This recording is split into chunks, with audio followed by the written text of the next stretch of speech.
ان کی جو ہے بہت ساری قومیں بھی بنی۔ تو حضرت ابراہیم علیہ السلام سے مشہور جو مذاہب اسلامی مذاہب کی جو جڑیں ہیں وہ حضرت ابراہیم علیہ السلام سے جا کر ہی ملتی ہیں۔ حضرت موسیٰ علیہ السلام حضرت ابراہیم علیہ السلام کی آل اولاد میں سے، حضرت عیسیٰ علیہ السلام وہ بھی حضرت ابراہیم علیہ السلام کی آل اولاد، اور نبی مکرم صلی اللہ علیہ وسلم وہ بھی آل اسماعیل کے توسط سے حضرت ابراہیم علیہ السلام کی اولاد ہیں۔ خود نبی مکرم صلی اللہ علیہ وسلم نے ایک جگہ فرمایا میں اپنے باپ ابراہیم ہوا ہوں، دعا ابراہیم کہ اللہ کے نبی کو کہا جاتا ہے۔ تو حضرت ابراہیم علیہ السلام کی ابراہیم علیہ السلام خلیل اللہ تھے، اللہ کے بہت مقرب اور بہت خاص جو ہے بندے تھے۔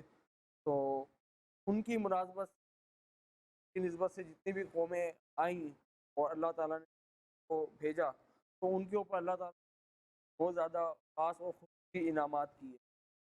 تو اللہ تعالیٰ کے جو انعامات وہ صرف حضرت ابراہیم علیہ السلام کے ساتھ خاص نہیں بلکہ اور بھی بہت ساتھ خاص۔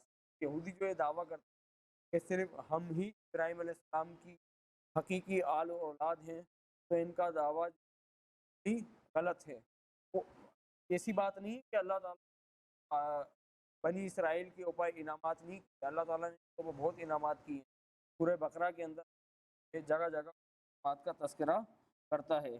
سب سے بڑا جو انعام اللہ تعالیٰ نے کیا کہ یہ مصر کے اندر غلامی کے اندر تو اللہ تعالیٰ نے کو مصریوں کی غلامی سے نجات دی، پھر آسمان سے ان کے لیے من و سلوہ نازل، ان کے لیے جو ہے اللہ تعالیٰ نے صحرا کے اندر ٹھنڈے پانی کی نہریں جاری کی، بار بار ان کی نافرمانی کے باوجود اللہ تعالیٰ نے سزا تو دی، بار بار ان کو رفعت و سرفرازی بھی بخشی، لیکن اس کے باوجود نافرمانیوں کے اندر سرکشی کے اندر یہ مسلسل بڑھتے چلے گئے۔ تو پھر ایک وقت ایسا آیا کہ یہ نافرمانیاں اس حد تک بڑھ گئیں کہ کتاب اللہ کے اندر تحریف ایسا گھناؤنا جرم کیا، اور پھر جب کتاب اللہ میں انہوں نے تحریف تو اللہ تعالیٰ پاک نبی کے خرابیاں اتنی زیادہ تھیں کہ اللہ تعالیٰ نے جو ہے نبی اتنے زیادہ بھیج، ایک شخص سے بیمار ہے اتنی زیادہ اس میں بیماری ہوگی وہ اتنی زیادہ ڈاکٹروں کے پاس جائے گا، تو اس قوم کے اندر بھی بہت ساری بیماریاں تھیں، تو اللہ تعالیٰ جو ہے مختلف مواقع کے اوپر اللہ تعالیٰ سو نبیوں کو بھیجتا رہا۔ جب انہوں نے کتاب اللہ کے اندر تحریف جیسا جرم کیا تو اللہ تعالیٰ کو اس کے اوپر تنبیہ، تو اتنے بدبخت لوگ تھے کہ انہوں نے اللہ کے نبی کی بات ماننے کے بجائے انہی نبیوں کو قتل کر دیا۔ تو قاتلین انبیاء کی وجہ سے یہ لوگ ہمیشہ ہمیشہ کے لیے جو ہے اللہ تعالیٰ کی جو ہے معتوب اور مبغوض ٹھہرے، اور ہم بھی جو ہے نماز کے اندر ہر نماز میں سورہ فاتحہ کے اندر ہمیں جسے غیر المغضوب علیہم الضالین کہہ کے جو ہے مغضوب ہے اور ضالین تعالیٰ کی گمراہی سے بھی اللہ نے پناہ مانگنے کا حکم دیا ہے، اور یہودیوں کی سرکشی نافرمانی سے بھی ہمیں پناہ مانگنے کا حکم دیا ہے۔ اور پھر یہ ان کی جو نافرمانی کی تاریخ ہے وہ قتل انبیاء سے شروع، بلکہ خود حضرت موسیٰ علیہ السلام کی موجودگی میں اللہ کی نافرمانی، حضرت تورات سب سے بڑا جو گناہ تھا، بڑا جو جرم تھا وہ شرک تھا، شرک کی اسلام کے اندر بھی معافی نہیں۔ تو حضرت موسیٰ علیہ السلام کا مذہب جو تھا وہ بھی حقیقی مذہب اسلام ہی تھا، تو اس وقت بھی شرک کی معافی نہیں تھی، لیکن موسیٰ علیہ السلام کی موسیٰ علیہ السلام حضرت ہارون علیہ السلام کو اپنی نیابت کر کے جب کوہ سینا رات دینے کی بچڑا بنا کے اس کی پرستش شروع کر دی، جب بچڑا بنا کے پرستش شروع کر دی تو اللہ تعالیٰ کے احکامات کو پسے پوچھ ڈال دیا۔ اب یہ بچڑا کیوں بنایا، اس کا ایک تھوڑا سا تاریخی پس منظر ہے، یہ بھی آپ کے سامنے تھوڑا سا واضح کر دوں۔ حضرت یوسف علیہ السلام کے دور میں بنی اسرائیل مصر میں پہنچے، اسرائیل حضرت یعقوب علیہ السلام کا لقب جو اللہ تبارک و تعالیٰ نے ان کو دیا تھا، ان کے یعقوب علیہ السلام کے 12 بیٹے، 12 پھر یوسف علیہ السلام، تو یوسف علیہ السلام کے بھائیوں نے ان کو کنویں میں ڈال دیا، یوسف علیہ السلام نے یہ پورا سلسلہ ہے سورہ یوسف کے اندر اللہ تبارک و تعالیٰ نے بیان فرمایا ہے۔ تو جب یوسف علیہ السلام بادشاہ بن گئے، پھر کہ انہوں نے اپنے بھائیوں کے اوپر اپنے آپ کو ظاہر کر دیا، تو پھر انہوں نے اپنے بھائیوں کو کہا کہ بھائی تم اپنے سارے خاندان کو لے کے مصر ہی آ جاؤ. یہ کنعان میں رہتے تھے، اس وقت کنعان میں قحط پڑا ہوا تھا. تو کنعان یہ شام کا علاقہ ہے. تو یہ لوگ بڑے جو ہے وہ تنگ دستی کے اندر تھے. تو یہ پورا کا پورا 70 افراد جو مصر پہنچے. تو 70 افراد پھر منتقل ہو گئے اور مصر میں جو ہے 60 سے انہوں نے کر دیا. 3 نسلوں کے بعد حضرت موسیٰ علیہ السلام اور یعقوب علیہ السلام میں 3 نسلوں کا فاصلہ ہے. موسیٰ علیہ السلام کے والد کا نام تھا عمران، عمران کے والد کا نام تھا قحات، قحات کے والد کا نام تھا لاوی، لاوی کے والد کا نام تھا یعقوب، یعقوب علیہ السلام کے والد کا نام تھا اسحاق علیہ السلام، اسحاق علیہ السلام کے والد کا نام تھا ابراہیم علیہ السلام. تو یہ 3 نسلوں کے دوران ہی جب یہ مصر کے اندر پہنچے تو موسیٰ علیہ السلام کا دعوتی کام بہت تک پھیلا ہوا تھا. تو مصریوں کی ایک بہت بڑی تعداد جو تھی وہ بھی موسیٰ علیہ السلام پہ ایمان لے کر آ گئی تھی. تو بائبل کے مندرجات ہمیں بتاتے ہیں اور ہماری جو مفسرین کی روایات ہیں وہ بھی ہمیں بتاتی ہیں کہ جب یہ ملک مصر سے نکلے، موسیٰ علیہ السلام جب ان کی تعداد لاکھوں میں تھی تو 70 افراد صرف 2.5 صدی کے اندر لاکھوں افراد میں تو ہو سکتے. تو اور اس وقت کے جو ہے شادیاں بھی زیادہ نہیں کی. تو اس کی یہی توجہ نکالی جا سکتی ہے کہ بہت سارے مصری جو تھے وہ بھی موسیٰ علیہ السلام پہ ایمان لے کر آ گئے تھے. تو وہ مصری جو لوگوں کے اندر شامل تھے، مصری بت پرست تھے، بت پرستی کو موسیٰ علیہ السلام پہ ایمان لے کر آئے تھے. لیکن جب موسیٰ علیہ السلام ان کو کوہ سینا کے بیاباں میں جب تورات لے گئے تو پھر جو ہے ان لوگوں نے شرارتیں کرتے ہوئے جو ہے پکڑا بنا لیا، کی پوجا شروع کر دی. پھر اللہ تعالیٰ نے کو اس کے اوپر سزا بھی دی کہ تم ایک دوسرے کو قتل کرو. اس کے بعد پھر اللہ تعالیٰ نے 40 سال تک ان کو جو ہے بیاباں جلا وطنی کی زندگی گزارنے کی سزا دی کہ تم 40 سال تک اس بیاباں کے اندر. لیکن سزا کے باوجود اللہ تعالیٰ کے اوپر جو ہے انعامات کم. صحرا کے اندر سے بہت سخت بارش ہوتی تو اللہ تعالیٰ نے وہ بادل بھی جہاں پہ جاتے تھے بادل ان پر چڑھتا تھا. غذاؤں کا مسئلہ تھا تو آسمان سے اللہ تعالیٰ نے حلوہ ان کے لیے نازل کیا. لیکن اس کے باوجود یہ جو ہے سرکشی اور جو ہے جو شریر طبیعت تھی اس سے یہ باز نہیں آئے. پھر اللہ تعالیٰ نے کو شریعت کی کتاب دی تھی، اس میں اللہ تعالیٰ کو پتا تھا کہ شریر کو میں، تو اللہ تعالیٰ نے ان کے لیے کہا کہ بھائی 6 دن تم عبادت کرو، اپنے دنیا کے کام کرو گے، لیکن جو 7واں دن ہے سبت کا دن، اس دن تم نے میری عبادت کر، اس دن تم نے کوئی کام نہیں، صرف اور صرف میری عبادت کر. تو سبت کا دن جو تھا وہ اللہ تعالیٰ کی مخصوص تھا. آج بھی جس طرح ہم جمعے کا دن کا احترام کرتے ہیں اسی طرح یہودی سبت کا دن مناتے ہیں. حتیٰ کہ سبت کے دن یہودی اپنے گھر میں چولہا تک نہیں جلاتے، ایک دن پہلے ہی کھانا تیار کہ ہمیں کوئی کام کرنا نہ پڑے. تو اس وقت بھی جو سبت کا دن جو ہے وہ کے لیے ہر قسم کا کام ممنوع تھا. اب کہ یہ جو ہے بیاباں میں رہ یا پھر یہ جب فلسطین میں آ کے تو اس وقت ان کے ساتھ اللہ سبت کا حکم کے مطابق جو ہے کے دن یہ کر نہیں سکتے تھے. تو جو وہاں پہ جو تالاب تھا اس میں ہفتے کے دن بہت زیادہ مچھلیاں آتی تھیں اور باقی دنوں آتی تھیں. تو اب انہوں نے کیا کر دیا، تالاب سے نالیاں بنا دی. جب وہ نالیوں میں آ جاتی تو نالیوں کو بند کر دیتے، تو ہفتے کا دن نکل جاتا تو اتوار کے دن کار کر لیتے. یعنی اللہ کے حکم کے ساتھ انہوں نے دو نمبری کرنا شروع کر دی. تو پھر اللہ تعالیٰ نے کو جو ہے بندروں میں تبدیل کر دیا، بہت سخت سزا دی. اس کے بعد پھر اللہ تعالیٰ نے بار بار انبیاء کرام کو بھیج کے بار بار ان کو سمجھنے کا موقع بھی دیا. تو اب یہاں پہ سمجھنے کی ہے